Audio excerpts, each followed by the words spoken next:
El Gobierno de la Tarde. ¿Qué tal? Muy buenas tardes. Bienvenidos al Gobierno de la Tarde. Iniciamos el programa de este miércoles 27 de marzo. Va rápido el año, el mes también. Ya son las 2:58. Iniciamos tempranito porque en este miércoles, mitad de semana, tenemos muchas cosas que compartir con ustedes. Andrés L. Mateo, José Luis Mendoza, Eduardo Núñez y quien les habla, Yulisa Céspedes, además de Mil Chireno que nos acompañan los lunes. Nos sentimos complacidos de poder quedarnos con ustedes en una nueva emisión del Gobierno de la Tarde. Las buenas tardes a José Luis Mendoza, Muchas gracias, se encuentra Yulisa. aquí conmigo en cabina.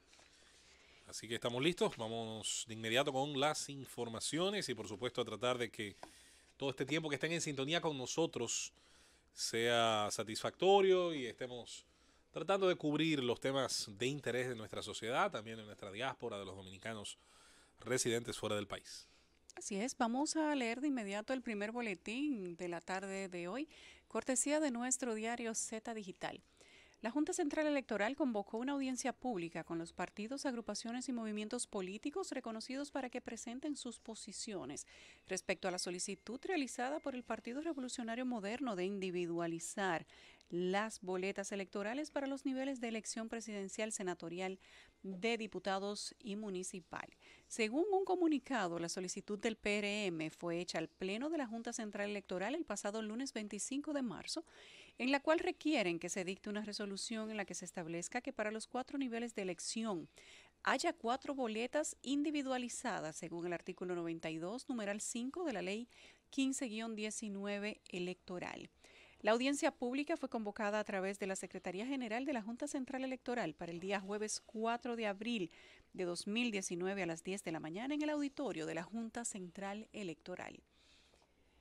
El presidente del Consejo de Administración de la Refinería Dominicana de Petróleo, Félix Jiménez, desmintió hoy las declaraciones del ministro para la Comunicación e Información de Venezuela, el señor Jorge Rodríguez, de que la República Dominicana le debe a ese país cerca de 240 millones de dólares. El funcionario indicó que ellos tienen las facturas de todos los pagos que le hicieron a Venezuela a través del Ministerio de Hacienda, por lo que si hay alguna deuda, quien tiene que aclarar esa situación es Hacienda. Rodríguez denunció también el pasado lunes un supuesto plan que involucra a Juan Guaidó y a Leopoldo López, que implica el robo de $1.000 millones con la venta forzosa de las acciones de PDVSA Caribe, filial de Petróleos de Venezuela, en Refidonza. El Instituto Nacional de Protección de los Derechos del Consumidor informó este miércoles el inicio de la campaña en el Mercado Nuevo de la Duarte para promover la inocuidad de los productos, disminuir la pérdida de alimentos e incentivar el reciclaje y la habitabilidad. La titular de la entidad, Anina del Castillo, informó en rueda de prensa que se está trabajando con unos 389 vendedores de carnes, embutidos, frutas y vegetales, a quienes les exigirá cumplir con ciertos requisitos para poder operar o de lo contrario se clausurarán sus establecimientos. A partir de la incorporación de la iniciativa denominada por un nuevo mercado RD, los comerciantes tendrán un plazo para ejecutar los requisitos solicitados. Sus avances se irán siguiendo mediante un monitoreo y los que cumplan serán certificados con el programa Buenas Prácticas Comerciales. Representantes del Instituto Dominicano de Telecomunicaciones se reunieron este miércoles con responsables de la empresa de telecomunicaciones Altiz para conocer las causas de las anomalías en su red móvil que han afectado a los usuarios de la compañía a nivel nacional. Según un comunicado del Indotel, Altiz informó que un incidente general afecta a los servicios de voz y datos móviles que ofrece a sus clientes, tal y como publicó la propia empresa en redes sociales, y que su departamento técnico trabaja arduamente para corregirlo. También aplicarán las eventuales medidas correctivas en su gestión y compensación a los usuarios que puedan corresponder de conformidad con el Reglamento General de Servicio Telefónico de Indotel, y con ese propósito les requirió a la empresa que rinda un informe al respecto. La Organización de los Estados Americanos, OEA, aprobó este miércoles una resolución que pide el ingreso de ayuda humanitaria en Venezuela y urge a permitir su entrada a las fuerzas militares y policiales leales al presidente venezolano Nicolás Maduro. La resolución impulsada por Colombia recibió el voto a favor de 19 de los 35 miembros de la OEA, mientras que 5 países votaron en contra, hubo 8 abstenciones y 2 delegaciones no participaron por no encontrarse en la sala. Antes de la votación, el embajador de Colombia ante la OEA, Alejandro Ordóñez, pidió la aprobación inmediata de la resolución ante el colapso del sistema de salud en Venezuela, los flujos migratorios sin precedentes y la incapacidad de los venezolanos para acceder a medicamentos y alimentos. Y el exministro de Educación Andrés Navarro respondió al actual titular de esa institución, Antonio Peña Mirabal, al decirle que el crecimiento de la nómina se debe a las constantes inauguraciones de escuelas que lleva a cabo el presidente Medina. Las declaraciones de Navarro, precandidato presidencial del PLD, se producen luego de que Peña Mirabal dijera que a su llegada al ministerio encontró una nómina abultada y que más de 100 escuelas no se terminaron de construir.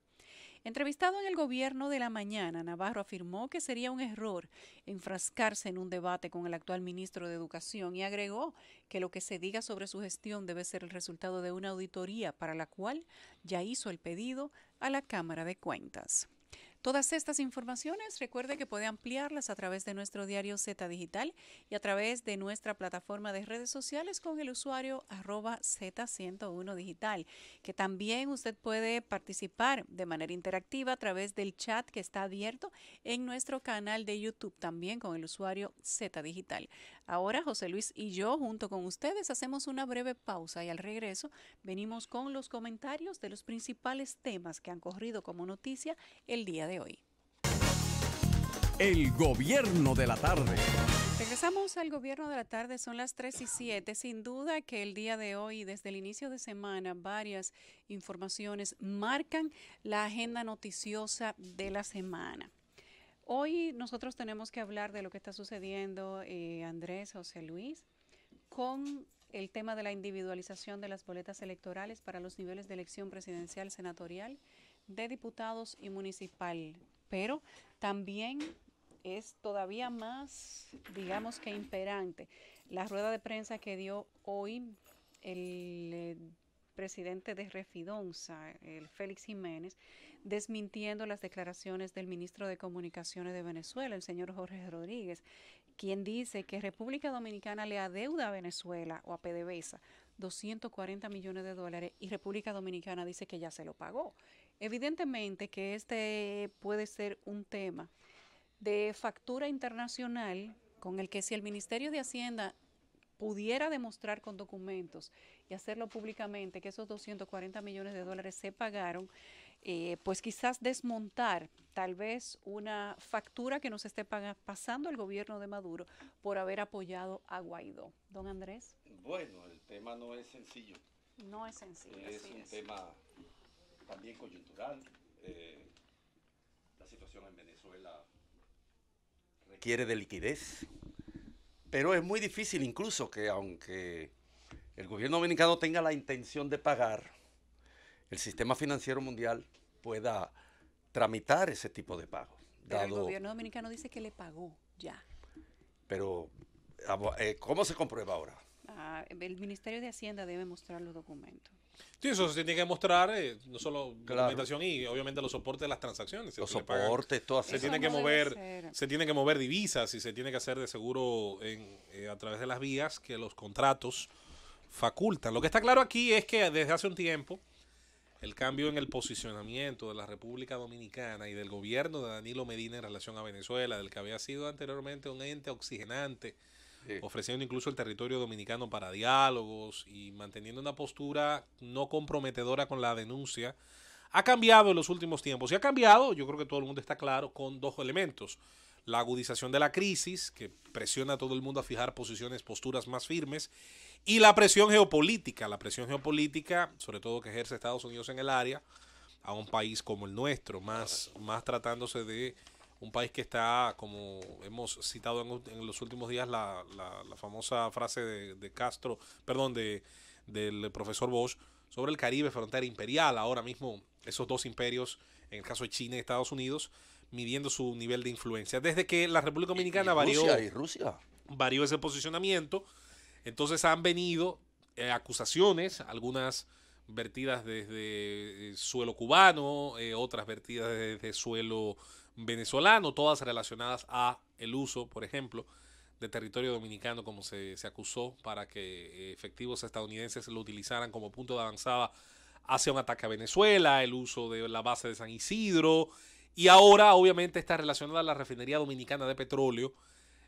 sobre todo por el temor que tiene el oficialismo venezolano que encabeza Maduro, de que los recursos de este tipo de transacciones que se hicieron en épocas más felices con el petróleo a 117 el barril y en otras épocas donde la petrodiplomacia chavista tenía una gran influencia en el Caribe, sobre todo en las islas, en el Caribe insular, el hecho de que estas transacciones hechas antes, sus divisas, las divisas que generan, vayan a parar pues a la administración que encabeza Guaidó y la misma pueda no solamente sostenerse, también está el hecho de que eso ahoga muchísimo más en materia financiera a un gobierno que necesita cada dólar para pagar la fidelidad de su ejército. Pero supongamos que la deuda existe.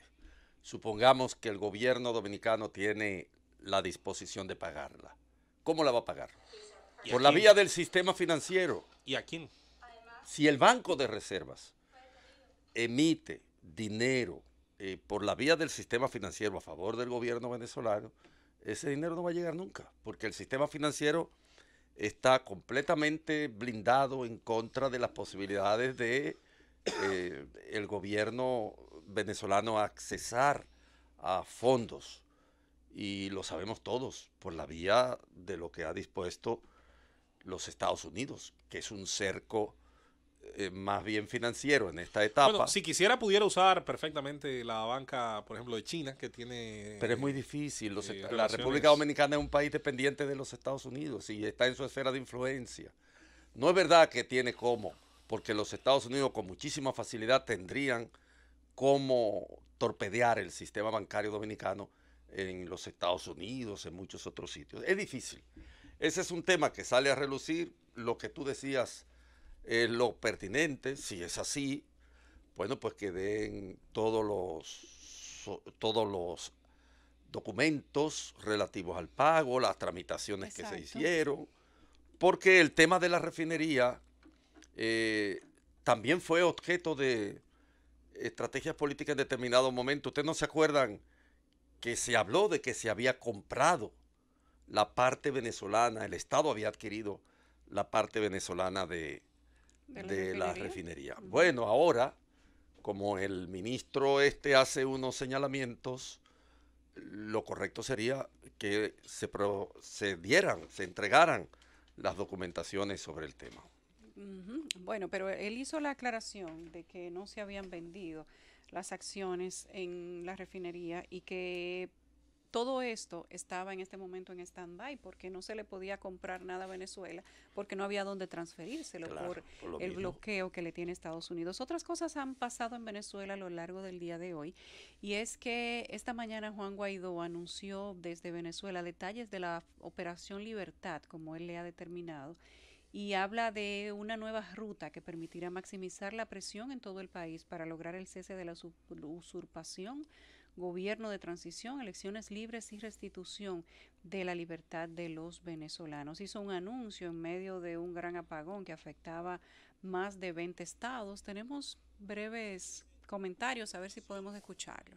Por no hoy tener un cambio en Venezuela. Ayer, en el 2016, en el 2017, todos compartimos esa sensación. Y tenemos ante esa sensación, y quiero hablarle hoy desde lo humano porque así lo sentimos hoy. Y desde esa sensación tenemos dos opciones. O entregarnos a esa oscuridad que el régimen pretende imponer para confundir, para dividir. Aquí hay una clara muestra de que no lo van a lograr. O lo que ustedes acaban de decir, organizarnos, seguir, movilizarnos, marchar, protestar, exigir, hasta lograr la libertad de Venezuela. Creo que la opción es obvia para los que aquí estamos. Y les quiero decir algo, no es trivial lo que estoy diciendo. En este momento hay 91% de desconexión en todo el territorio nacional. Es decir, los que estamos aquí dando esta rueda de prensa, los medios de comunicación, a que les brindo un aplauso, que también han sido perseguidos brutalmente recientemente, tenemos que hacer un gran esfuerzo para poder comunicar este mensaje y que no quede la versión que nadie cree del ciberataque, de la iguana.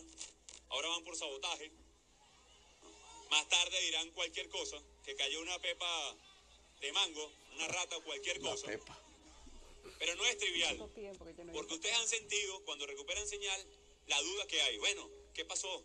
¿Seguimos o no seguimos? Yo diría, la duda ofende. ¿Ah? Gracias. Aquí está Carabote y todos los medios de comunicación. Bueno, él hace una rueda de prensa un poco más extensa. Nosotros quizá la pondremos por periodos cortos porque duró bastante tiempo, pero él habla del restablecimiento de la democracia en Venezuela y de que tienen que dar pasos más contundentes porque lo que han hecho hasta ahora no ha logrado convencer al presidente Nicolás Maduro o al usurpador, como ellos le dicen, de abandonar el poder, de llamar a nuevas elecciones y de restablecer esa democracia. Hay que decir algo también en relación con Guaidó. Hay un rumor muy fuerte de que vendría en los próximos días a la República Dominicana. Se ha comentado, ha circulado incluso en algunas esferas oficiales, pero parece que se prepara un viaje de Guaidó a la República Dominicana. Tiene que esperar que presente credenciales el embajador que él designó en la República Dominicana, pero parece que hay un viaje en carpeta de Guaidó a Santo Domingo, a la República Dominicana. La esposa de Guaidó sería la primera dama interina. Llegó a la Casa Blanca la mañana de hoy y se entrevistó delante de los medios de comunicación con el presidente Donald Trump. Ella fue allí invitada por el Departamento de Estado para hablar de la situación que vive Venezuela, de los presos políticos, de la escasez, de la falta de alimentos, medicina, de todo tipo y de la situación de dictadura que tiene ese país. Esto se hizo televisado unas horas antes y la Casa Blanca dio una cobertura impresionante a la llegada de la esposa de Guaidó, Fabi Rosales. De esto hace aproximadamente 4 horas. Fue también una intervención que duró poco más de 30 minutos y se hablaron también de la presión que tiene Venezuela y decía Trump, ahora mismo Venezuela y el régimen tienen mucha presión, no tienen dinero, no tienen petróleo, no tienen nada. Así que ya veremos, fuera de lo militar no se puede alcanzar más presión de la que ya tienen, pero todas las opciones están sobre la mesa. Esto fue en el marco de esta intervención. El país estaba atento a lo que ella estaba diciendo y se estaba transmitiendo por redes sociales también a Venezuela. Ella denunció una serie de detenciones e intimidaciones a personas allegadas y familiares del presidente encargado de Venezuela, Juan Guaidó, e inclusive se habló en la mañana de hoy de que habían lanzado una bomba a un vehículo en el que presumía la Guardia Bolivariana, en el que iba Guaidó, pero él no iba. Así es que la situación de Venezuela es tensa cada día más y Luis Almagro hoy, el secretario general de la OEA, habló de que es necesaria la excarcelación inmediata de un primer teniente que ha sido recluido en Venezuela por haberse pronunciado en favor del gobierno transitorio de Juan Guaidó. La situación para Venezuela no es halagüeña, sin duda que eso es como el que tiene que pasar por un canal de parto que aún teniendo 9 meses, gestándose en un vientre, todavía le falta la parte más difícil, que es ver la luz. Así está Venezuela y ojalá que todo lo que están haciendo, sin duda que pueda llevar al restablecimiento de la democracia sin tener que llegar a una intervención militar. Nosotros, por nuestra parte, hacemos nuestra primera pausa de este bloque. Al regreso, ya habló Andrés Navarro, el tocayo, y dijo de qué manera se producen los despidos que está haciendo el señor Antonio Peña Mirabal. Tenemos un audio, mejor dicho, un video de un ciudadano de Bonao que habla de cómo fue extorsionado, chantajeado y prácticamente atracado por miembros del DICRIN, y lo compartimos con ustedes al regreso de esta pausa. El gobierno de la tarde. Regresamos al gobierno de la tarde, ya son las 3:23. Saludamos a todos los miembros del chat interactivo de la Z101 a través de nuestro canal en vivo en YouTube, Z Digital. También saludos a seguidores fieles que tenemos en las calles, Andrés, y que nos reportan cariños y sintonía, como Doña Mima Herrera. Saludos y abrazos para Doña Mima y también para todos los miembros del chat interactivo de la Z101 que están ahí desde temprano y no se desconectan de nosotros hasta altas horas de la noche, y todos ahí pues muy atentos a todo lo que decimos en la Z101. Ahí están Mauro Rodríguez, María del Carmen, Marino Guijarro, Flores Altagracia, Pepe Angulo, Mauro Rodríguez, Roberto Cantón, Cristino Bastardo, todos ellos, Martín Aracena, Carlos Soto, Nixon Abreu, Freddy Minaya, todos,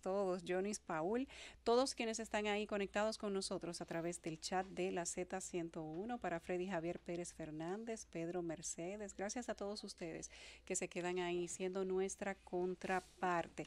Gracias a la Sociedad Dominicana de Geología, que nos hace llegar su revista del Segundo Congreso Internacional de Geología aplicada a la industria minera dominicana en el año 2018. A propósito de que esta semana hablamos, Andrés y José Luis, de que en el Senado ya por lo menos es un tema hablar de la situación de los explosivos que utilizan las mineras en República Dominicana, cosa de lo que no se había hablado prácticamente nunca. Les dijimos antes de irnos, Andrés, ¿tú tienes algo antes del video? No, quería recordar que un día como hoy nació Freddy Gatón Arce, y lo quiero hacer con mucho cariño y con mucha admiración a una persona de la cual fui amigo, y en relación con la cual la historia de la literatura dominicana y la historia del periodismo e incluso la historia de la libertad, el espacio democrático que se ha logrado en este país, le debe mucho. Freddy Gatón fue periodista, educador, fue abogado. Nació en San Pedro de Macorís en el 1920, un día como hoy, y fue doctor en Derecho en la Universidad de Santo Domingo, y fue además profesor de leyes, director de la Escuela de Periodismo, fue fundador de la Escuela de Periodismo. Después de que se fundara esa escuela, comenzó a definirse el perfil de los periodistas en el plano profesional, y Carlos Curiel, que fue ese periodista intelectual que se ha olvidado por completo, pero que empujó en este país la profesionalización del periodismo, y que además era un hombre culto también, muy bien preparado. Ahí están sus textos en El Vórtice de la Tormenta, algunos otros textos más de Carlos Curiel. Bueno, y en el caso de Freddy, además de la labor que hizo, sobre todo en la etapa dura del balaguerismo, en los 12 años duros del balaguerismo, él dirigió el periódico El Nacional, y es por antonomasia reconocido como uno de los editorialistas más contundentes que ha dado el periodismo dominicano. Un verdadero editorialista que supo enfrentar situaciones muy difíciles respecto de la libertad. Pero en el campo de la literatura, Freddy era miembro destacadísimo de la poesía sorprendida, casi su editor, se puede decir. Incluso, una vez desaparecida la poesía sorprendida, es Freddy quien recoge todo el material con el cual hoy se estudia ese movimiento en las escuelas, en las universidades, que es uno de los movimientos de expresión espiritual del dominicano, digamos, de mayor nivel intelectual, porque la poesía sorprendida conjuga a los mejores intelectuales, escritores dominicanos, quizás en la etapa más fértil de la referencialidad culturológica de este país, la que cuajó la poesía sorprendida. En los libros de texto de secundaria se colocaba casi siempre un fragmento de Blía. De Blía, claro. Para conocer la poesía sorprendida. Y ahí está la importancia de Freddy Gatón. Blía es el primer modelo de escritura automática que se hace en la República Dominicana. Es, como lo hizo toda la poesía sorprendida, la vinculación explícita de las expresiones espirituales plasmadas en la literatura de la República Dominicana con las corrientes del pensamiento universal. Y por eso los sorprendidos son tan trascendentes, por eso son tan importantes. Fue elegido, recuerdo yo, puesto que yo entré un año después, como miembro de la Academia de la Lengua, pero no llegó a pronunciar el discurso de entrada porque en ese interregno falleció Freddy Gatón Arce, una gran figura, nos place mucho recordarlo. Yo creo que si en este país hay una persona que sabía de poesía, ese se llama Freddy Gatón Arce. Yo no conozco un lector de poesía tan voraz y además un excelente poeta, porque ahí están todos sus libros, como Freddy. Yo tuve la suerte de hablar con él todas las mañanas por teléfono, me llamaba y teníamos una conversación. Era un tipo rabioso, prefería escribir en el Caribe, a pesar de toda su alcurnia, de su prosapia, de haber tenido tantos cargos importantes, porque él se sentía que el Cabo Ornes, como él le decía a Emilio Ornes, el Cabo Ornes le permitía la libertad que él no conseguía en otros sitios. Un gran personaje de la cultura dominicana, de la historia política, del periodismo e incluso de las leyes. De manera que nos place mucho recordar hoy a Freddy Gatón Arce, que nació un día como hoy. Para Otro hijo más de San Pedro en la poesía, San Pedro de Macorís, que ha dado tantos. Tantos. Sí. Bueno, y nosotros habíamos prometido un video que nos fue enviado aquí a la Z101 en la tarde de ayer. Nosotros decidimos escucharlo primero, ver todo lo que decía e inclusive hacer cierta reflexión respecto de la denuncia que hace un ciudadano de Bonao, de por allá, de la tierra de Ricardo Nieves. Este ciudadano habla de cómo él fue timado por miembros de la Policía Nacional y entiendo que la Policía Nacional debe de estar escuchando este programa en este momento y si no, pues entiendo que también se lo van a enviar. Nosotros tenemos el video aquí, si quieren que se lo enviemos también estamos disponibles para enviárselo. Sin embargo, cada vez que recibimos una denuncia de un ciudadano que ha sido timado por miembros de la policía, nosotros lo que hacemos es confirmar que ciertamente a ese cuerpo del orden le faltan muchos cambios. Nosotros los vamos a compartir con ustedes de forma íntegra. El audio tiene menos 6 minutos 20 segundos. Si Francis me dice que tenemos el tiempo para compartirlo, dice que sí, lo hacemos en este momento. Buenas tardes, Yulises. La bienvenida a Eddie Alcántara. Andrés L. Mateo. El doctor del equipo, el doctor en Derecho, porque ya tenemos un doctor en Literatura. Andrés L. Mateo. Pero sí. Usted no conoce los rangos de Alcántara. De mi admiración. Y leo todos los artículos de Andrés L. Mateo. Sí. A veces Andrés escribe algunas cosas en el diario que escribe y yo le cojo eso como tema aquí, porque como él no lo toca, casi siempre lo escribe. Entonces yo lo someto a debate. Andrés, qué privilegio tiene él. Sí. Me dice, ¿tú viste lo que dijo? Pero fue usted que lo escribió en el yo lo confieso. Buenas tardes a ustedes. Gracias. Eres taponero en este horario. No, nosotros te agradecemos que sea tan servicial y que venga a ayudar a tu equipo como un bateador emergente. Bueno, pues vamos a escuchar el audio. Este es un video.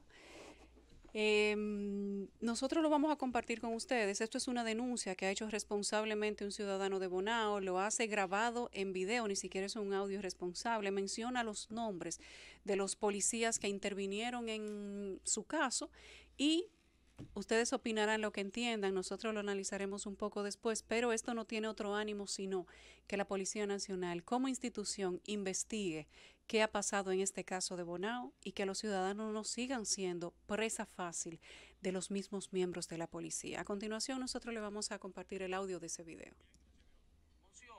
¿Usted no puede narrar qué fue lo que pasó con usted, que prácticamente el DICRIN en Bonao lo atracó? Sí, yo me encontraba en el establecimiento comercial La Sirena. Yo andaba con mis 2 hijos menores. En un momento que fui para comprar algo para un intercambio que yo tenía. Cuando me tocó pagar en la caja, en la fila, detrás de mí, como a 4 gente, había un oficial del DICRIN, un capitán.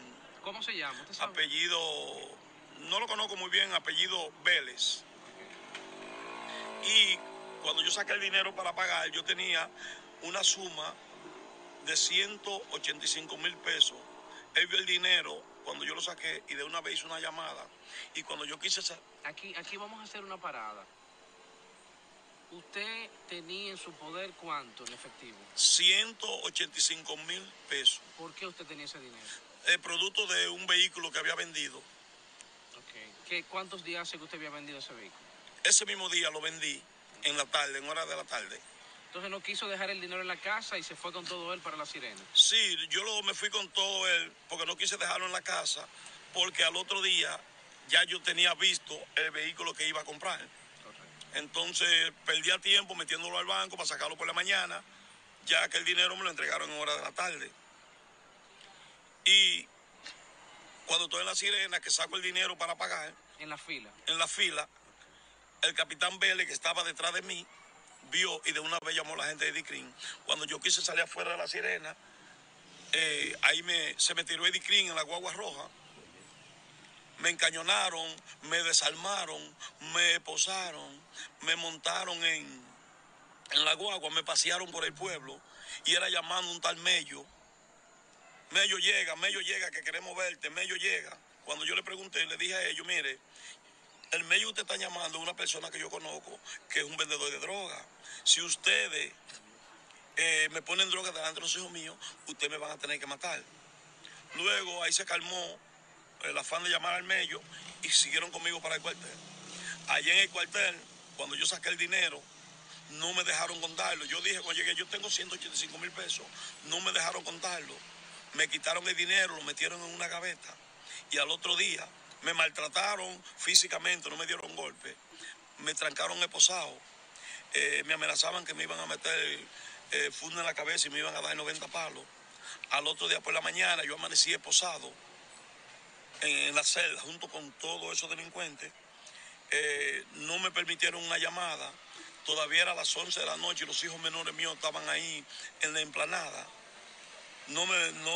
Yo no tuve la oportunidad de llamar a mi esposa que viniera a socorrer a los niños al otro día, porque el tema de ellos era que la pistola me tenía un muerto. Al otro día, por la mañana, me sacaron de la celda, me llevaron a la oficina de investigaciones. Como ellos tenían mi dinero ahí, sabían que había, me dijeron que para ellos no someterme y darme 90 palos y ficharme, yo tenía que darle 60,000 pesos.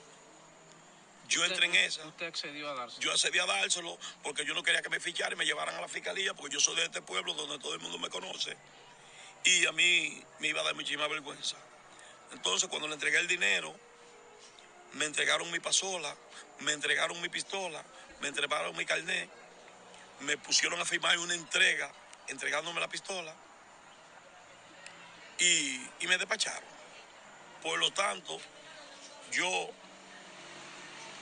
acudí a donde el coronel, el jefe de la plaza, el inspector, sí, el coronel Poché, y el coronel Poché trató inmediatamente de hacer la investigación, me mandó para Asunto Interno. Asunto Interno me interrogó, pero no obstante eso, yo me fui a la capital donde el general García Cueva, director de Asunto Interno, y le expliqué todo lo sucedido y está la investigación. ¿Poché qué le dijo Poché? Poché estaba muy indignado cuando eso sucedió, porque él estaba azuldo de todo eso y no sabía nada de lo que pasaba. Él mandó a buscar el coronel de DICRIN y cuando él le preguntó a DICRIN que qué conocimiento él tenía de eso, el coronel le dijo que él me vio sentado por la mañana en la oficina de investigaciones y él preguntó que qué pasaba y que ellos le dijeron que me habían agarrado con una pistola ilegal y él lo que le dijo, bueno, si lo agarran con una pistola ilegal, sométanme. Entonces, el capitán Vélez era el que estaba en la fila. Sí, él fue quien me vio y él fue que llamó a los otros. Entonces ahí llegó. ¿Y los otros oficiales, cómo se llaman? ¿Usted Yo lo reconoce? Yo sé que hay un teniente que se llama Magallanes, hay un cabo sargento que se llama Marrero. Todos del DICRIN. Sí, y otro que se llama Zapata. Todos de DICRIN.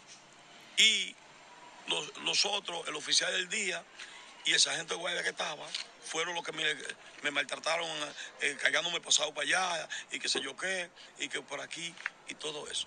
Entonces, esto está todavía en investigación. Eso el coronel, el general García Cueva, de Asunto Interno, pidió a los policías para la capital, para la investigación. Pero ya yo lo veo aquí, que ellos están trabajando aquí normalmente otra vez. No sé en qué eso ha parado, porque a mí no me han dicho nada. Ellos están trabajando aquí en Bonao otra vez. Ellos me ven y yo lo veo. Incluso ellos no pasaban por mi casa.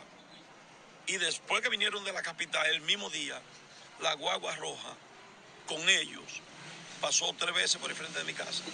Por eso yo me siento un poco atemorizado, porque ahora Ellos pasan por su casa, ese día pasaron 3 veces. tratando de atemorizar. Ajá, entonces yo me siento atemorizado porque yo no sé qué gancho ellos ahora me quieran poner, porque fácilmente ahora ellos me pongan. Ahí ustedes escucharon el video. Sabe que la noticia no es lo que él está narrando, Yulisa. La noticia es que él haya tenido el valor de delatarlo. De todo, denunciar. porque es el pan nuestro de cada día. Sí, Andrés, y no es fácil, no es fácil. Oye, mira, cuando tú estás en la calle, y más cuando esos ciudadanos de clase media baja y de clase humilde están en los barrios y se le ve cualquier tipo de movimiento, tienen que cuidarse de la delincuencia y de la misma policía. Eso lo sabe todo el mundo. En la zona oriental se puso de moda una camioneta que paraba a todo el mundo. Lo revisaba. Le ponía droga y lo último que hacía era que cuando transaba con la persona que amedrentó y que chantajeó, tenían el valor de acudir con él inclusive a los cajeros automáticos a sacarle dinero. Ay, sí. La Y misma esto- policía. Y esto lo sabía todo el mundo. O sea, la policía atracaba a los ciudadanos. Yo dije la Atraca. semana antepasada aquí lo que estaba pasando ahí en la 19, carretera de Mendoza. Patrulla motorizada. Tú no ves un solo preso. O sea, todo el mundo anda legal. Nadie tiene problemas, todo el mundo tiene su papel al día o están picando a todo el mundo. Pero mira, el miedo de los muchachos de esos barrios, hay muchos de ellos que están delinquiendo y que están metidos en todo tipo de líos y de problemas. Pero el miedo de los muchachos en los barrios es ese que la policía entonces los chantajee poniéndoles droga en los bolsillos. Si lo ve con cuarto lo amenaza, se lo quita. Y lo sabe el jefe de la policía. O sea, lo sabe todo el mundo menos las autoridades. Entonces uno no sabe de quién cuidarse, de quién protegerse. Eso que él dijo ahí, yo estoy seguro que esa gente en Bonao, esos policías, no es el primero que se lo hace. No, claro que no. La noticia no es lo que ha pasado, reitero. La noticia es el valor que haya tenido el ciudadano para delatar a los policías, que ahora su vida está en peligro. Sí. Ahora lo pueden matar. Y incluso le podrían armar una camarona, porque es Lógicamente. lo que él teme. Bueno, yo soy un poco más optimista. Yo creo que ahora podrían respetarlo porque se viralizó la declaración. Es Y decir, ese ahora todo es- lo que le pase va a estar bajo la visión. Pero, pudiera. bueno, ese es otro aspecto. Pero es un discurso de deseo, porque como aquí ocurren tantas cosas y finalmente no investigan. Aquí los medios, gracias a Dios y con todo y todas nuestras limitaciones, son una protección. Por eso la Sí. gente prefiere ir a entregarse a veces a un medio que a un cuartel. Claro. Claro. Tiene Los más medios fe no, que pública. antes de no existir estos aparatitos que te graban en vivo y pueden servir hasta para testimonio, para testificar los acontecimientos, se han evitado muchas cosas. Claro. Aquí hay muchos, mira, aquí hay noticiarios que se están nutriendo de informaciones que suben a la web. Oh, sí. Porque esto se ha convertido en algo tan importante que ha servido hasta para proteger al propio ciudadano, de la policía, de la delincuencia, de todo el mundo. Aquí hay casos que han ocurrido que si no lo graban los ciudadanos comunes, la policía ni siquiera investiga. Así es.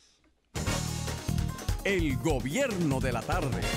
Regresamos al gobierno de la tarde a las 3:45. Nosotros acabamos de publicar un video que recibimos desde Bonao de un señor apellido Monción. Es la persona que ustedes acaban de escuchar hace solo 3 minutos, que decía cómo fue atacado económicamente por el DICRIN y cómo lo dejaron amanecer una noche, esposado en una celda sin ser un delincuente, sin vender drogas, sin cometer ningún delito, simplemente amenazado bajo la excusa de que él tenía un arma que tenía un muerto, la cual no se la confiscaron en ningún momento ni lo procesaron, por cierto. Y luego de que le quitan parte del dinero, casi la mitad del dinero que tenía, producto de la venta de un vehículo, entonces lo dejan ir con la amenaza o bajo el chantaje de que lo van a dejar ir si él paga los 60,000 pesos, si él da los 60,000 pesos. Eso es prácticamente un tumbe. No está claro que cuál le era el hace, objetivo. Claro, Sí. que le hace la policía a un ciudadano y después de eso, entonces lo someten a un proceso de intimidación pasando por el frente de su casa 3 vueltas en un día, enseñándose para que él los vea como una manera de mantenerlo Claro. presionado. Lo que sería bueno, y aquí comparto lo que señalaba ahorita José Luis, que la policía abriera una investigación alrededor del caso, porque es preocupante. Es preocupante que usted saque su dinero en un banco para hacer una transacción y que un oficial que esté detrás informe a sus compañeros del DICRIM para que lo esperen en la puerta, se le tiren en la puerta, como dicen, y se los lleven para extorsionarlo, porque eso es una extorsión. Eso no tiene ningún otro nombre. Realizada desde los tentáculos del poder, de un poder tenebroso, porque que la policía te lleve a ti a un cuartel, no hay una vaina más sórdida que un cuartel policial. Es la cosa más sórdida que puede existir. Que te lleve a un cuartel, que te intimide, que te metan en una cárcel, celda. en una celda Pero esposado, que te amenacen con ponerte fundas negras en la cabeza, Y todo con la darle finalidad de 90 sacarte el dinero que palos. alguien te dio. Eso dice mucho de lo que es en realidad el funcionamiento del aparato policial en la sociedad dominicana. Y hay que tener responsabilidad en el momento en que estamos viviendo. El jefe de la policía debe ordenar una investigación de este caso. Y Nosotros ni siquiera protección. conocemos a esa persona, pero el tipo hizo una denuncia Claro. pública, valiente, se atrevió, y déjenme decirle que eso no es fácil No es fácil. en este país. Pero la Eso no es presión y fácil. la intimidación que tiene tal vez es más grande o supera por muchas veces el Claro. miedo y la consecuencia que él entiende que le pueden devenir. Incluso consecuencias por haberse dejado extorsionar. Ni siquiera porque ha cometido un delito, según lo que él cuenta. Nosotros nada más tenemos una campana. Sería bueno que la policía diga cuál Bueno, es que la diga campana la suya. policía, pero él tuvo valentía de denunciar. Pero el delito que ha cometido este ciudadano es dejarse extorsionar, es haber vendido un vehículo y no haber llevado el dinero al banco de una noche para otra. Y entonces, lo que no le quitó un delincuente de la calle, se lo tumba un policía. Ustedes te están sabes escuchando lo que es? cómo es el sistema. Pero además es un acto delincuencial, porque Pero no se lo claro. tumbó un delincuente de la calle, pero se lo tumba un delincuente del sistema, porque es así. No hay ninguna diferencia entre un delincuente que te atraca en la calle y otro que está detrás de ti en el banco y usando el poder que le da el estatuto oficial de ser un sujeto con fe pública, porque los policías tienen fe pública, se supone que tienen fe pública. Eso no tiene ninguna diferencia del que te asalta a mano armada y te quita las pertenencias.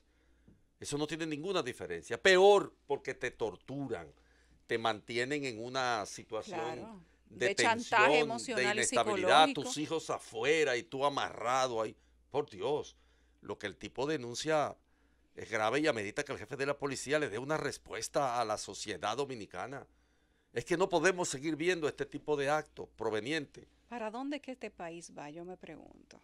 Pues, Muchas personas nos han estado escribiendo por redes sociales y por mensaje directo y nos están diciendo, mencionándonos destacamentos a donde eso sucede todos los días. exactamente, así es. Oigan, a donde eso que le sucedió a este ciudadano de Bonao sucede todos los días. Y uno se pregunta, ¿qué hay en el espíritu de todos estos jefes de destacamento, directores regionales, que saben, como decía el anterior jefe de la policía, que después que dijo ese discurso no habló más nunca, porque creo que hizo una catarsis y dio un rebalón freudiano y dijo la verdad? ¿Qué hay en el interior, en la psiquis de todos estos comandantes que en vez de cuidar a los ciudadanos lo que hacen es que los saquean? ¿Cómo puede ser que la ciudadanía empiece a tenerle miedo a la policía? Y esto no es nuevo. Esto no es de ahora. Y lo que está diciendo el señor Monción no lo está diciendo como si eso fuera la primera vez que sucediera. Es que tenemos denuncias diarias de situaciones como estas. Lo que pasa es que aunque nosotros tengamos las denuncias, si no tenemos los testimonios, nosotros no podemos hacer nada. Yo me imagino, y le pido a la Policía Nacional, que a este señor no le pase nada a partir de esa declaración que él ha dado, a partir de esa denuncia que él ha hecho. Y no es una denuncia que él simplemente la ha hecho dejándola colgada en el aire. Fíjense que él menciona nombre por nombre las personas que están vinculadas a su caso. Y dice a dónde fue, dice lo que dijo el coronel fulano de tal, dice lo que dijo el teniente fulanito de tal. Oigan, y que ese señor tenga que hacer una denuncia pública porque él se siente intimidado, que un ciudadano que no ha cometido delito tenga que acudir a hacer una confesión de esta magnitud porque sea la misma autoridad quien lo esté intimidando. Yo quiero que ustedes entiendan la magnitud de lo que esto significa. Es que nosotros no tenemos como policía un ejército de ocupación. Y a cualquiera que le suceda esto, lo único que puede pensar es que eso solamente sucede en un estado de característica demencial. Y eso no puede pasar todos los días en República Dominicana. ¿Dónde está el Estado de Derecho? ¿Dónde está la cabeza? ¿Dónde está la norma? ¿Para qué se cambió la Policía Nacional? ¿Qué se supone que nosotros tenemos que hacer con la seguridad de la ciudadanía? ¿O es que las limpiezas que se hacen no han dado todavía el resultado?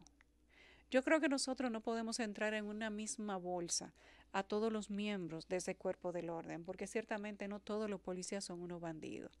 Muchos de ellos son personas honestas, serias, que duran 15 años en un rango, como ustedes lo vieron ayer, denunciado por ellos mismos, que ni siquiera tienen acceso a un ascenso digno en muchas ocasiones. Muchos de ellos que se pasan años trabajando en la misma función, a veces funciones pocos dignas, pero meritorias para ellos porque lo hacen con el sudor de su frente, sin robarle un centavo a nadie. Y porque existen esos miembros de la policía es que nosotros no podemos generalizar. Pero lo cierto es que con lo que está pasando a diario, con casos como estos, tiene que darse un cambio y la respuesta tiene que ser contundente. Yo espero que la Policía Nacional no permita que a este ciudadano le pase nada.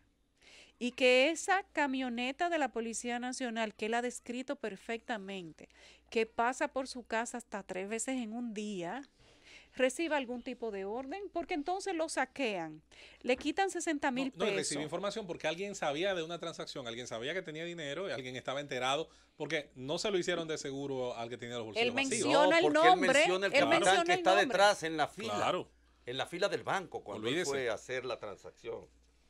Se sabía lo que iba. Claro. Exacto.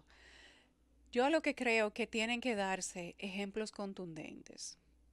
Hay gente que me dice, y me lo ha dicho de manera recurrente, que la Policía Nacional es un antro de corrupción, igualita como lo son las cuevas de narcotráfico, como lo son las gangas que se dedican a darle tumbe y de baja a la gente y que hacen cosas por encargo. Yo quiero creer todavía que lo que nosotros estamos viviendo es una transformación de la Policía Nacional y que todavía queda mucha gente que tiene que ser sacada. Pero para que la sociedad lo crea, al igual como tenemos que creerlo nosotros, tienen que darse algunos ejemplos. Y si a este señor, que ya he dicho 3 veces cómo se llama, he dicho dónde está, y ustedes escucharon el audio de un video que nosotros tenemos desde la tarde del día de ayer, si a esa persona le pasa algo, entonces significa que aquí estamos más tomados por la delincuencia policial que por el orden y la estructura que se supone que tiene que primar en ese cuerpo. Ojalá y que de esto solamente salga algo bueno, una investigación para dar con quiénes fueron los que chantajearon, extorsionaron y maltrataron a un ciudadano que su único pecado fue vender un carro y no meter el dinero en el banco de una vez porque ya era tarde de la noche, cuyo único pecado fue aceptar ser llevado por una guagua del DICRIN, que probablemente si no aceptaba, sabrá Dios cuál habría sido su destino. Y cuyo único pecado, ojalá y no sea, haber hecho una denuncia tan responsable como esta. El gobierno de la tarde. Regresamos al gobierno de la tarde, son las 3:59 ahora. Mira, Yulisa, la Junta la tiene caliente. Pero yo me sorprendí con la convocatoria que acaba de hacer la Junta Central Electoral con relación al tema que tocamos nosotros ayer. Y que reitero, porque hay muchos que se han agenciado la premisa de la contradicción en la ley electoral y fue No, este yo espacio. dije que quien hizo primero esa denuncia fue el Partido Reformista. El espacio, Lo sí. que no hizo fue depositar la carta en la Junta. No, porque hicimos una sugerencia, sí, pero se le envió una comunicación y se escribió un artículo al respecto, Está bueno. que lo escribió el amigo Sergio Cedeño, sin desperdicio, después que sí habíamos discutido y se habían hecho algunas sugerencias. Y ahí quedó todo claro de que existía la contradicción en la ley electoral. Pero me sorprendió la convocatoria a debate público de la Junta Central Electoral, porque el argumento de quienes se equivocaron o quienes se daciaron el tema, Andrés, y parece ser que se le chispoteó, porque lo que sucedió fue lo siguiente. Tú sabes que había un grupo de legisladores que eran miembros de la comisión que habían dicho que ellos iban a proponer, precisamente el Partido Revolucionario Moderno, iban a proponer que sean deslindadas las dos, los votos de los senadores y de los diputados.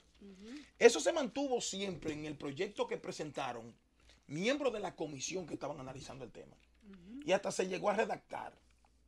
Porque muchos senadores dijeron que estaban de acuerdo, que eran ellos que arrastraban a los diputados, y después entonces a la hora de la verdad entonces ellos dijeron, no, un momentito, no me toque eso, y parece que se le fue en la normativa.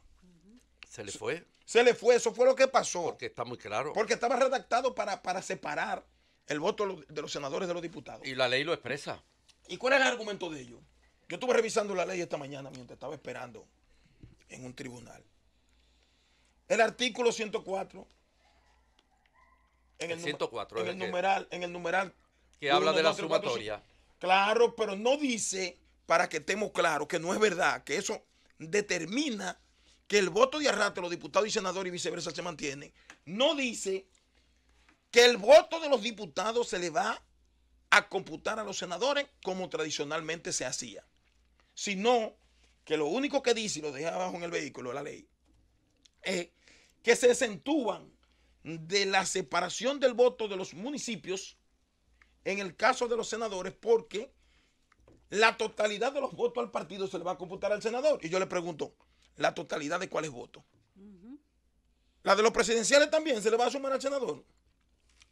¿Se le va a sumar también la de los municipios, los distritos municipales? Mira, buena pregunta. No, es que ahí habla claro. Ahí cuando habla de la excepción, se está refiriendo al tema estrictamente de las demarcaciones municipales.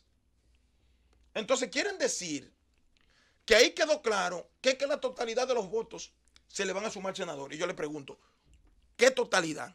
¿De cuál de los niveles? O si es la totalidad de todos los niveles, tiene que incluir también el voto de la casilla presidencial y de la de los municipios y distritos municipales.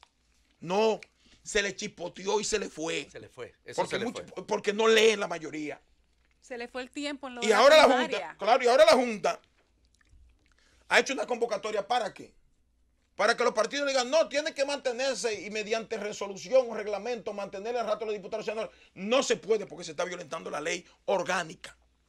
De la única manera que eso puede variar es abordando la ley y modificando la ley, colocándole lo que quieren el grupo de senadores que entienden que pueden ser electos por arrastre permanentemente. Claro, y hay... Entonces esa convocatoria es innecesaria y además, debo confesar, escúchame Andrés, y te paso, que la Junta lo sabía primero que todo el que abordó el tema. Y la Junta creía que nadie se iba a dar cuenta. La Junta lo comprendió desde que le mandaron el proyecto aprobado.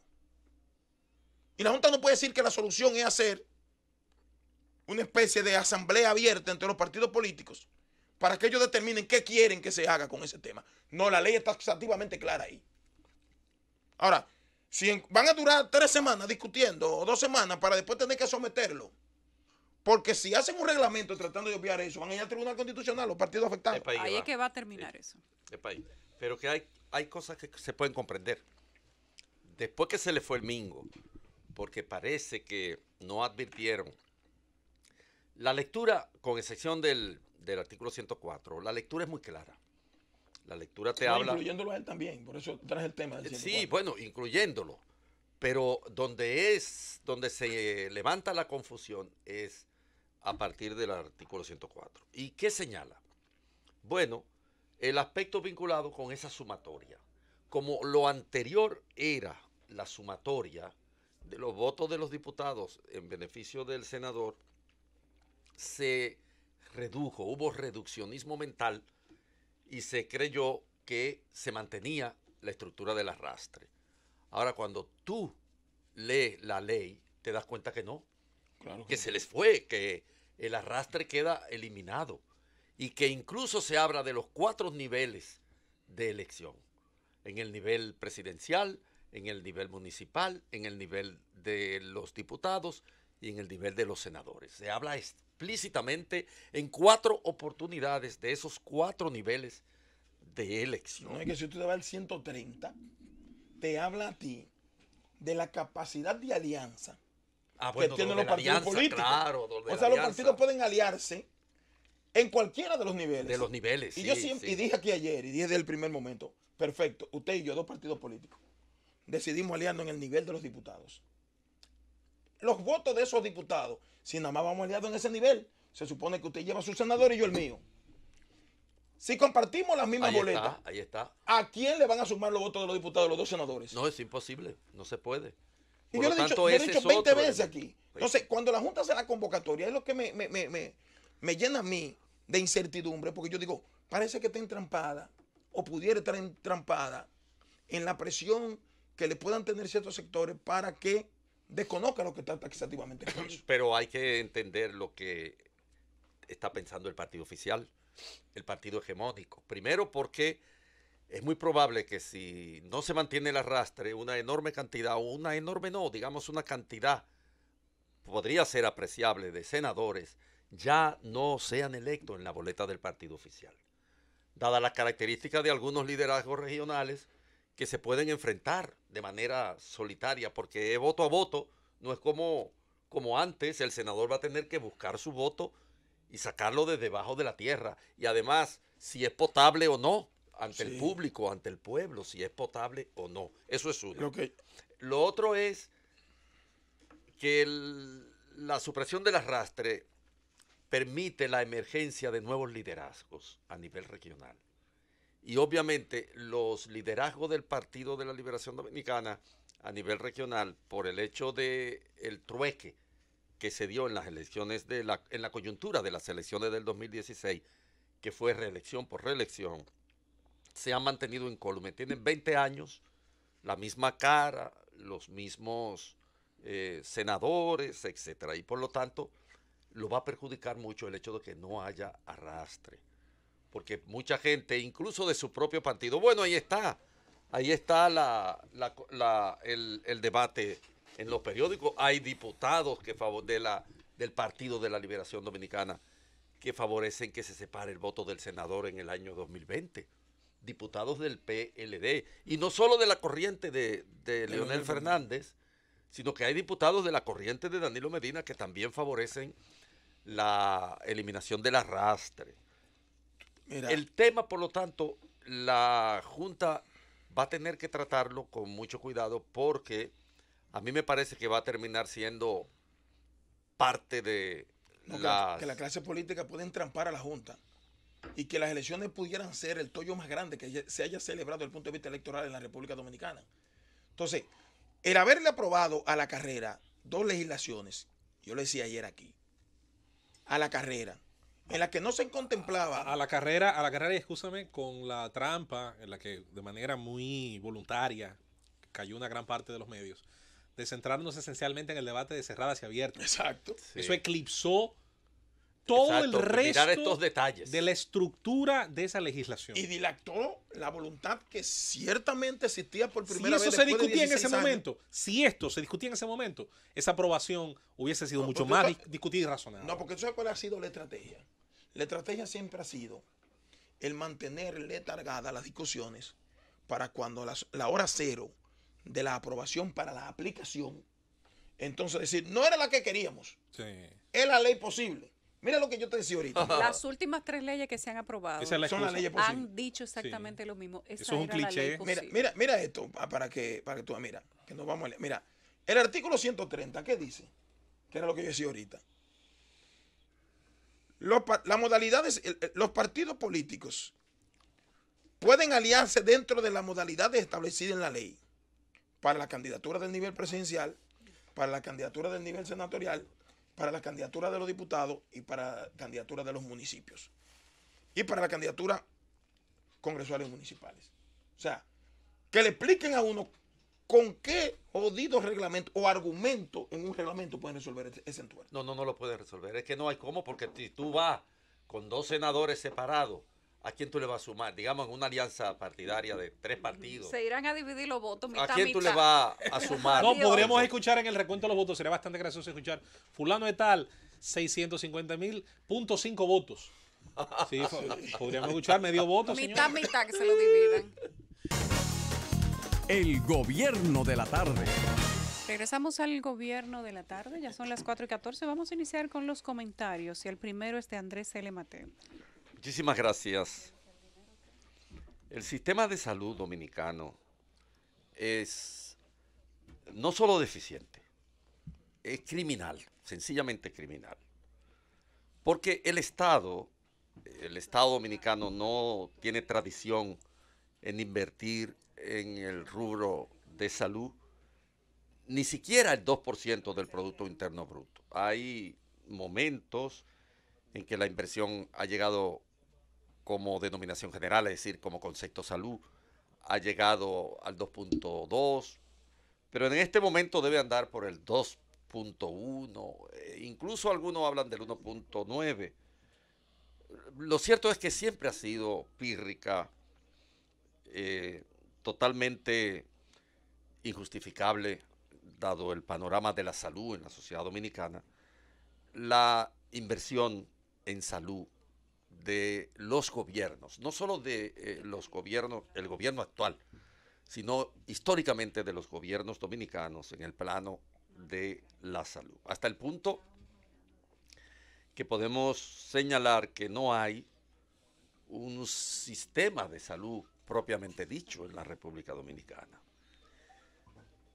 Hago este introito porque nos dejó gratamente impresionado lo que se ha hecho en la maternidad Nuestra Señora de la Altagracia. La remodelación de la maternidad Nuestra Señora de la Altagracia es sin ninguna duda un modelo que debía seguirse respecto de lo que es instaurar en la República Dominicana un sistema de salud propiamente dicho. La maternidad de la Altagracia, Nuestra Señora de la Altagracia, es uno de los centros de actividad de salud en la República Dominicana de mayor importancia, de mayor nivel. Se dice que trabaja un promedio anual de 16.000 partos y 200.000 consultas y más de 100.000 emergencias. El año pasado hubo 9.000 partos. Pues el funcionamiento estuvo restringido, como todos sabemos, al largo proceso que se llevó para poner en condiciones esta institución de salud ya clásica, ya tradicional de la República Dominicana.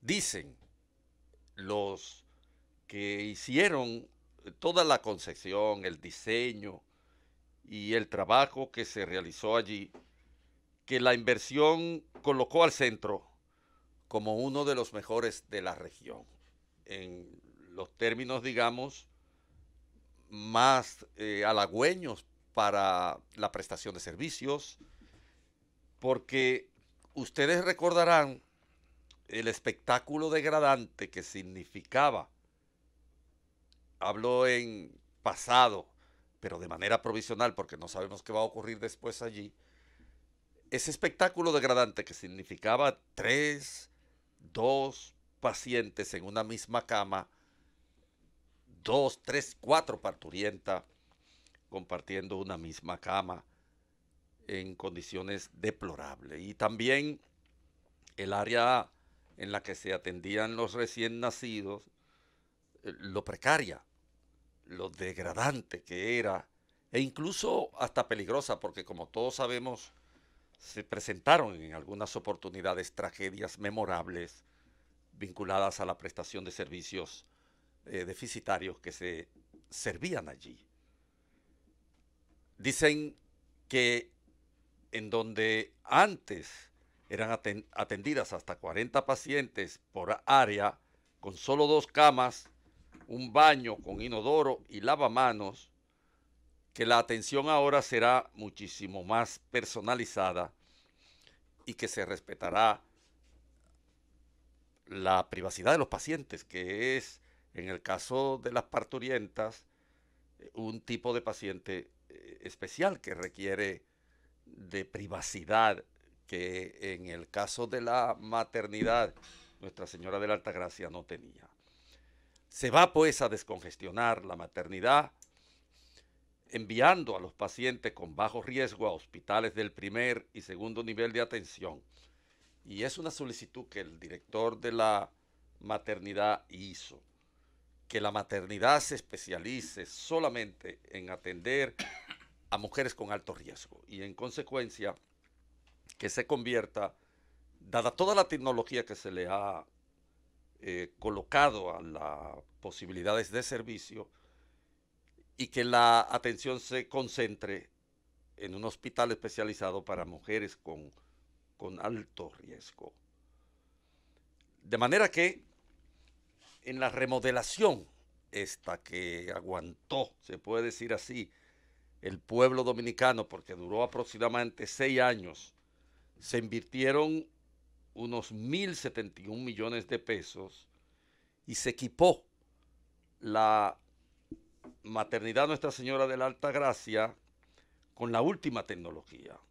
Y hay datos que ofrecieron las autoridades que yo he seguido. Tengo un vecino médico que me enseñó fotos y me habló entusiasmado de las transformaciones que se hicieron allí, y por eso hago y pondero este tipo de inversión. Dice que las autoridades ofrecieron los datos referentes que de 232 camas que existían antes, ahora que no, que la actual tiene 232 camas y que 159 son maternas y 73 para recién nacidos. Y que de ese total, 151 son para internamiento, distribuidas en habitaciones con 2 camas y un poco más de privacidad, y mucha privacidad. El panorama debía servir para que la sociedad dominicana se empinara sobre la oportunidad que da que la maternidad Nuestra Señora de la Altagracia pase a ser un centro en el que las parturientas van a ser dignificadas, y empujar las aspiraciones sociales para tratar de instaurar un sistema de salud y un aumento significativo de la inversión en el área de salud, que lleve la inversión en salud en la República Dominicana por lo menos al 4% del Producto Interno Bruto, que es el promedio de inversión en América Latina. Nosotros, por tradición, hemos estado muy por debajo de ese promedio, y el resultado ha sido la no existencia de un verdadero sistema de salud en la sociedad dominicana. Porque todos sabemos el fiasco en que se ha convertido el sistema previsional, las AFP, las ARS, que se han convertido en pasto del sistema financiero del país, que lo ha engordado y que han sido, desgraciadamente, los únicos beneficiarios de todo aquello que se prometió con bombos y platillos cuando se discutía la ley de seguridad social en las cámaras. Por lo tanto, recibamos como buen augurio lo que se ha hecho con la inversión millonaria en equipos y las reestructuraciones del espacio y la posibilidad de que la administración ofrezca servicios modernos, actualizados, en la atención a las mujeres que van a reclamar servicio a la maternidad Nuestra Señora de la Altagracia, y a los hijos de ellas que nacen en esta institución del Estado. La inversión en salud es fundamental para construir un estado de bienestar en la sociedad dominicana. Y el Estado tiene que invertir más en el área de salud. Tiene que impulsar el presupuesto, porque la inversión en salud, repito, es fundamental para que la República Dominicana pueda construir un estado de bienestar verdadero. El gobierno de la tarde. Regresamos al gobierno de la tarde a las 4:28. Estamos escuchando los comentarios de todo el equipo y es el momento del comentario de José Luis Mendoza. Muchas gracias, Yulisa. Nuestro saludo cordial a los oyentes del gobierno de la Z, el gobierno de la tarde. Voy a referirme, creo que única y explícitamente a este tema hoy en esta oportunidad. La sequía, los fuegos forestales, el hecho de que en los días recientes, gracias a Dios, la naturaleza nos haya premiado con unas lluvias que se necesitaban, y vaya que se necesitaban en regiones en específico muchísimo, no nos puede hacer perder de vista una problemática permanente, y es el asalto al patrimonio medioambiental de la República Dominicana, esencialmente a su riqueza maderera, que termina convertido en carbón vegetal. Y esto es bastante interesante porque el carbón vegetal, como muchos saben, fue durante siglos la matriz de las actividades domésticas de cocina de los dominicanos. Esto comenzó a cambiar a mediados del siglo pasado y sobre todo ya en la última etapa, los últimos 25 años del siglo XX. A esa transición le cantó Johnny Ventura con aquella letra de Freddy Veras Goico. Freddy, que era un artista completo, más completo de lo que mucha gente se imagina, escribió El Carbonero y hablaba de cómo en las cansadas paredes de la vida se iba deslizando el destino del carbonero, porque solo se habla hoy en día de gas y estufa.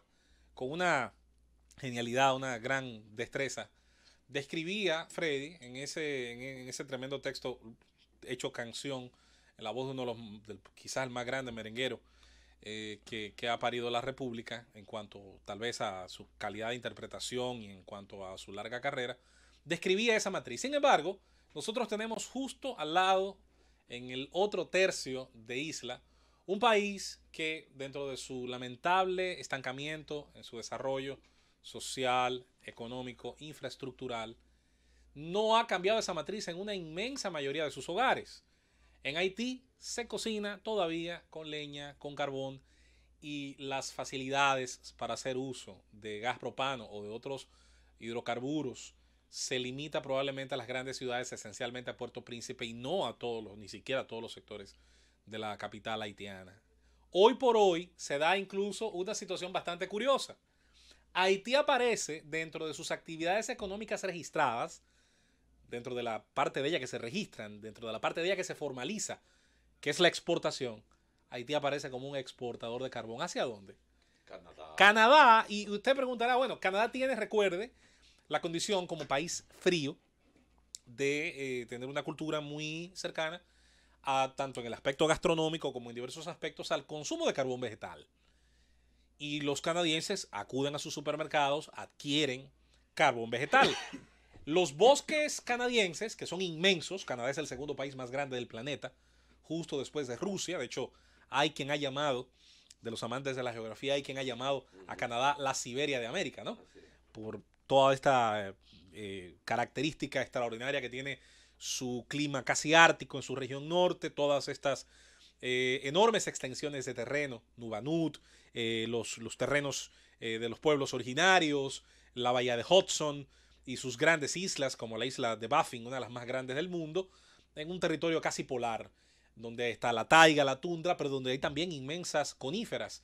No es casualidad que Canadá explote gran parte de su madera, no solamente hacia la industria maderera tradicional, sino hacia la producción de papel. Ha sido históricamente uno de los grandes productores de papel del mundo. Muchos de los libros que usted ha leído y muchos de los papeles que usted ha leído, incluyendo el papel impreso de periódicos, proviene de empresas canadienses en gran parte de la pulpa de sus bosques. Ahora, la fabricación de carbón vegetal, que está muy controlada en esos países, aun cuando se produce madera así para fines del uso típico tradicional de la leña. Entonces, fíjese qué curioso. Un país que no tiene bosques, que no tiene cobertura boscosa y que la que tiene es despreciable desde el punto de vista estadístico, está apareciendo como un exportador de carbón vegetal. ¿De dónde sale ese carbón? Yo creo que no hay que ir a ninguna universidad, ni inglesa, ni alemana, ni estadounidense, ni suiza, para saber que ese carbón sale de árboles de la capa vegetal de la República Dominicana. Esto no se recuerda, y voy a poner un ejemplo del latrocinio local, para que no digan que le estoy endilgando nuestros problemas a otros, para que no se vaya a tomar como siempre se toma por el lado malo. Hace unos años, de la República Dominicana se estaba exportando cobre hacia China popular. ¿Y dónde están las minas de cobre de la República Dominicana? No hay. Hierro. Lo que se estaba haciendo era robando el cobre del cableado público. Se estaba robando, además del cobre, otros metales y aleaciones. Se estaba robando de las tapas, de nuestros invernales, de nuestros hidrantes. Midieron en el crecimiento de la economía esa exportación. Que era directamente venía del robo de la infraestructura, del asalto, de la vejación, del vandalismo a la infraestructura dominicana. Usted recordará el tiempo que se pasaron calles y diversos hoyos, diversas aperturas de la limitada infraestructura también de alcantarillado que tiene el Gran Santo Domingo. Y ni hablar del cableado que eventualmente se colocó en zonas rurales o en zonas solitarias en las noches.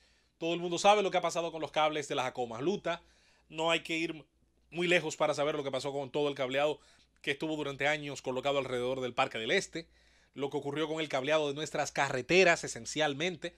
Gran parte de la Autovía del Este, gran parte de la autopista Francisco Rosario Sánchez hacia la región sur, de la carretera Mella, etcétera, etcétera. Aquí, desde que se coloca y se inaugura, es cuestión de tiempo para que los más vivos, casi siempre con el apoyo y el soporte de alguien que les protege, y les protege porque tiene poder, terminan robándose los cables, terminan robándose el metal. Bueno, ese es un ejemplo, un ejemplo muy particular, precede de alguna manera al que estamos colocando hoy. La República Dominicana, sin la posibilidad de generar a través de una veta minera un producto, luego aparecía que lo exportábamos. Y las autoridades, bien, gracias, mirando hacia otro lado. El tema del carbón vegetal es el mismo. Los hornos de carbón vegetal para quemar nuestra riqueza maderera están colocados en todas las regiones rurales del país. Y yo no diría ni siquiera a veces tan rurales. A veces son tan descarados que son regiones suburbanas. Están al alcance de la vista, tiro de piedra de los municipios. El que ha tenido el chance alguna vez de montarse en cualquier cosa que vuele, y un viaje en helicóptero es perfectamente, aclara muchísimas cosas, se puede dar el lujo, bueno, no es un lujo, es una pena más bien, puede testimoniar sus ojos la enorme cantidad de columnas de humo que salen de cualquier zona verde de nuestro país. Y esta infraestructura, hay que decir que hace mucho dejó de ser artesanal, hace mucho dejó de ser la búsqueda de un campesino aislado, de un individuo sin conciencia, sin ética, sin formación ni compromiso, que bueno, ante no tener supuestamente más salida que explotar como pueda los recursos que tiene a su alrededor. No. El volumen que se explota no lo carga una persona, ni lo procesa una persona. Es un volumen que se carga por camiones y que sale claramente con el contubernio, tiene que ser con el contubernio, de figuras que pertenecen a instituciones dominicanas. Y esencialmente la institución de seguridad que trabaja el tema fronterizo. Tiene que ocurrir. No puede salir sin que nadie lo vea. No puede salir oculto, porque no se tratan de dos fundas de carbón vegetal. La destrucción de nuestra capa vegetal tiene grandes enemigos. Este es uno de los más importantes. El conuquismo sigue haciendo un daño enorme, porque también provoca la quema de importantes espacios donde anteriormente crecen otras especies. Quema esa parcela, el carbón obviamente derramado sobre esa parcela produce un proceso de fertilización, aun cuando hace muchísimo tiempo, y eso lo saben los agricultores que tienen mucho experticio y que se han actualizado, igual se han generado otras posibilidades haciendo uso de otros materiales fertilizantes que no necesariamente convocan a la quema, pero insisto, el que no sabe, el que no se actualiza con los tiempos, el que tampoco le importa, simplemente acude a lo más fácil, a regar combustible y tirarle un fósforo, total. Entiende que no va a tener consecuencias. Y es ahí precisamente donde intervienen los grandes problemas de la República Dominicana en general, no solo hacia este tema hacia el que estamos dirigiéndonos. La falta de un sistema de consecuencias, la falta de un régimen de consecuencias que no solamente castiga a quienes de manera comprobada, flagrante, han estado cometiendo este crimen hacia esa enorme cantidad de riqueza acumulada y proyectada hacia las próximas generaciones, sobre todo en la capacidad que tiene para generar agua. Ese enorme daño ambiental que tomará mucho tiempo poder recuperarlo. Hoy por hoy no recuerdo, honestamente, y si ha ocurrido, le pido disculpas a quien se pueda sentir señalado, pero tengo que hacerlo responsablemente, con indignación. No recuerdo los últimos titulares de informaciones, ni de nuestro ejército, ni de ninguna de las agencias deteniendo a personas sacando carbón vegetal del país. Para las agencias oficiales esto no ocurre. En la realidad pasa todos los días. En la realidad pasa con un volumen tan grande que no solamente se queman nuestros árboles para satisfacer las necesidades de cocinar en Haití, un estado fallido que no alcanza en su pequeñísimo espectro de Estado de Derecho, si es que existe, a controlar todas las situaciones que ocurren en su territorio. Nosotros, que probablemente tenemos un estadio mucho mayor en cuanto a controlar lo que ocurre en nuestro territorio, entonces lo que tenemos es la negligencia, el contubernio, la conchupancia y la corrupción de quienes deben defender los destinos y deben defender el patrimonio de la República Dominicana. Cada embarque que ha salido en dirección hacia esos países que consumen carbón vegetal y que sale de otro país, pero que es de árboles sembrados y que deberían mantener y proteger esa cobertura boscosa de la República Dominicana, es parte de nuestra futura destrucción, es parte de más sequías, es parte de más erosión del suelo, es parte de hacer de la vida en el campo y en el entorno rural y más adelante el citadino, hacer un infierno de las venideras generaciones en nuestro país. El gobierno de la tarde. Regresamos al gobierno de la tarde. A las 4:41 vamos a escuchar el primer comentario de Eddie Alcántara. Ya tú pudiste. Porque hoy te tocan dos. Ya tú pudiste comprobar porque me decían brazos, ¿verdad? Te mandé la foto. Primero quiero invitar a todos los amigos que conocieron a Leopoldo Pérez Sánchez, que falleció la semana pasada, a la misa que se va a celebrar novenaria el 29 de marzo del 2019 a las 6 de la tarde en la parroquia Jesucristo Sumo y Eterno Sacerdote, en la calle San Pío X, esquina calle Leonardo da Vinci.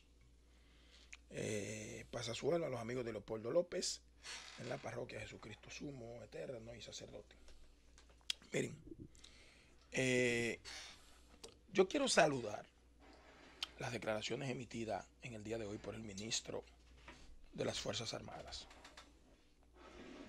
De varias que él emitió en el día de hoy, la que tiene que ver con el anuncio que hizo de que no se iba a sancionar a ninguno de los guardias que del lado de la República Dominicana se defendieron del ataque brutal en el Carrizal de Elías Piña. La comisión, tengo la información, todavía no ha suministrado la investigación, la comisión que se designó. Pero ya el ministro se adelantó y dio para mí y para el país, entiendo yo, lo que es una buena noticia. Porque no es verdad que nosotros vamos a continuar manteniéndonos pasivos frente al ataque brutal que siempre ocurre en contra de nosotros, de las pocas cosas que hacen los guardias en la frontera, porque no hacen muchas cosas. Ustedes saben que la mayoría de ellos se ponen de acuerdo con esos ciudadanos de ese, porque no me gusta decirle, porque mucha gente entonces comienza a decir es xenófobo. Pero miren, de las pocas cosas que hacen los guardias en la frontera es de defenderse de los ataques que quieren hacerle a la República Dominicana y a ellos mismos, cuando quieren impedir que nosotros actuemos como país soberano en nuestro territorio haciendo lo que nosotros querramos. Y si se hubiese producido alguna sanción, porque lamentablemente hubo un muerto de los ciudadanos haitianos que atacaron el Carrizal, eso iba a incentivar a que grupos de ciudadanos de esa nacionalidad haitiana trataran de atacar de manera sistemática y continua a los soldados que tenemos ahí en la frontera. Porque entre ellos se distribuyó la creencia, y creo que también fue verdad, por la pasividad con que actúan nuestros soldados en la frontera frente a ellos, de que los dominicanos tenían prohibido disparar, aún habiendo un ataque en contra de nosotros aquí de este lado. Usted recuerda lo que aconteció con los médicos, ¿verdad? ¿Y qué se dijo después que eso salió a la luz pública? Que ellos mismos lo delataron y pudieron relatar lo que vivieron. Algunos generales dijeron que actuaron correctamente porque la orden que tiene es no disparar. Solo dijeron ellos, creo que hasta el ministro de la Fuerza Armada lo dijo. No, ellos actuaron correctamente porque la orden que hay es no disparar. Además había un solo guardia.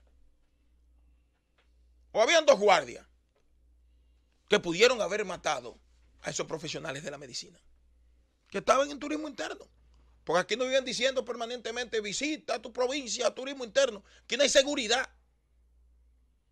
Independientemente de que uno saluda la posición de los embajadores, principalmente la de los Estados Unidos, que dijo que aquí todo el mundo está seguro, perfecto. Eso a ti mismo nos beneficia a nosotros y atrae el sector turismo de los Estados Unidos, el turista de ese país. Pero lo cierto es que tuvieron al perder la vida y nadie tiró un tiro. Eso le pudo haber pasado a cualquiera, incluyendo a los oficiales que están depuestos ahí. No solamente a los soldados. Y nadie hizo nada. Ahora reaccionaron porque atacaron queriendo impedir la continuidad del levantamiento de una obra que no solamente beneficia al lado dominicano, sino a ellos también.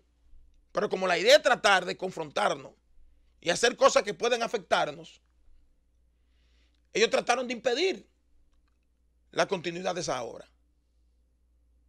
Y resulta que no solamente bastó con la protesta expresiva, sino que agredieron a nuestros soldados. Y ellos respondieron. Lamentablemente murió uno, pero qué bueno que hayan respondido. Para que ellos sepan que aquí nadie se va a dejar ni presionar, ni agredir de ellos. Y no vamos a quedar pasivos, como se dijo en el pasado, cuando pasó lo que pasó con los médicos. Y esa es la actitud, independientemente de los señalamientos y cuestionamientos que la comunidad internacional le haga a la República Dominicana. Porque no son ellos los que están sufriendo la embestida migratoria de ese país, que vienen aquí a hacer lo que les dé la gana a esos ciudadanos. Somos nosotros. Y tenemos que actuar pasivamente por la presión de la comunidad internacional. Y eso que ocurrió en el Carrizal, ojalá y les sirva de ejemplo de que nosotros no estamos en disposición de que ellos sigan haciendo con esa frontera lo que les dé la gana. Y ojalá que los soldados que vayan ahí no sean los soldados que terminan complotando con ellos para traficar todo tipo de vaina. Que hay muchos soldados que lo que van a buscar cuarto a la frontera. Por lo menos se defendieron y defendieron el suelo dominicano. Ah, murió uno, perfecto.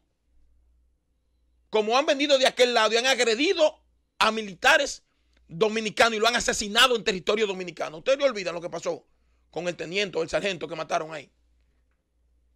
Que el otro que quedó tuvo que defenderse y le dio muerte al haitiano que vino de aquel lado a agredir al ciudadano dominicano.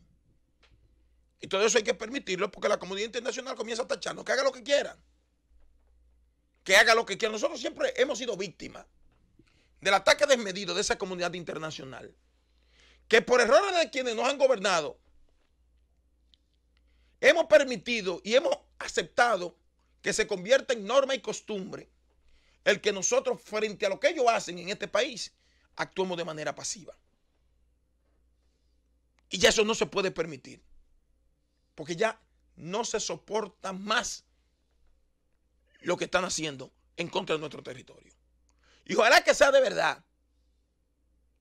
que surja alguien que ponga control migratorio para que nosotros no tengamos el dolor de cabeza que tenemos y que no tengamos que sufrir en el futuro la consecuencia de lo que se está incubando.